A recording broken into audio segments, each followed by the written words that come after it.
In today's episode of the Property Investor Show, I'm going to ask you, which property would you rather flip?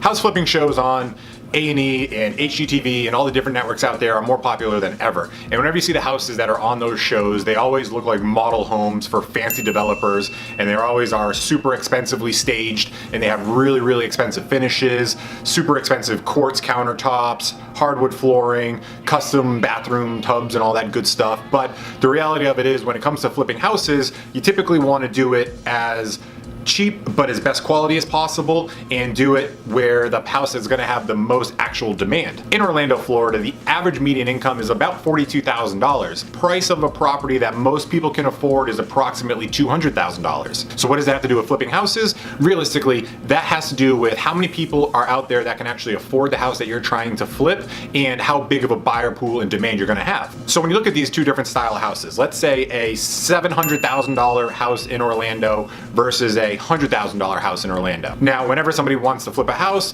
you're always thinking of, oh, great, I'm gonna get in there, do the interior design, use this type of fancy appliance set, use these really nice bathroom and kitchen fixtures, and this expensive flooring and everything like that, and really make the house look amazing as if you're gonna move into it. The issue is, when you use those types of tactics and you're kind of using it for your own mentality, you're gonna spend way too much more money than is necessary, and realistically, the return on investment is gonna be minimal compared to what it could be. So when it comes to the lower budget houses, the $100,000, $125,000, $150,000 houses, which is definitely our sweet spot, those sell dramatically quicker. And not only that, but you can also get the renovations done a lot faster as well. So when you're renovating a $100,000 to $150,000 property, you can use kind of more generic style finishes and products that you'll find at Home Depot and Lowe's and stuff like that. So you can use a $60, $70 ceiling fan instead of a $300, $400 ceiling fan. And another big thing is, when you're dealing with properties of this size and this price range, not only are you going to have the most amount of buyers, but realistically their expectations are significantly lower when it comes down to the actual finishes of the home itself. Now, you obviously want to do a nice property, you want to have a quality product that you're offering these buyers,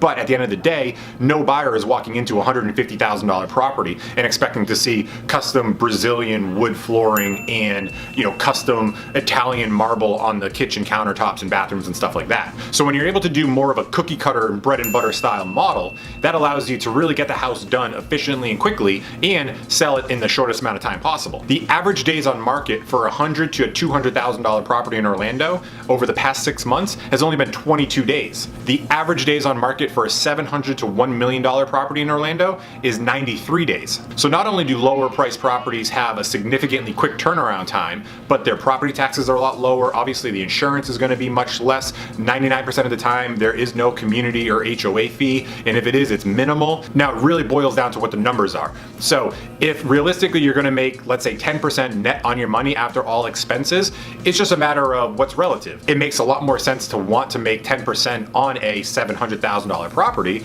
but the difficulty of it is, how many times could you possibly sell a $100,000 property instead of one $700,000 property? So if you're a full-time investor, turning around $100,000 properties much more efficiently is going to provide a much better business model than selling one $700,000 or $800,000 property in the course of a year. Right now in Orlando, obviously the sweet spot that we found is that $100,000 to $200,000 price point. The properties sell quick, the renovations are relatively fast and easy. Contractors are always a pain in the ass, that's a whole different topic, but the job gets done and the properties sell and the profit's there on the table at the end of the day. So when it comes down to picking which house you're going to flip, I always recommend going with the more efficient and quick and easy one. If you're going to go the more difficult route, you're going to be in for a project. It's probably going to look awesome and you're going to have an amazing finished product if you do it right, and it's going to be a great story and photos to tell all your friends about. But looking to actually build a sustainable business that's generating normal income, then the $100,000 and $200,000 price point's where to go.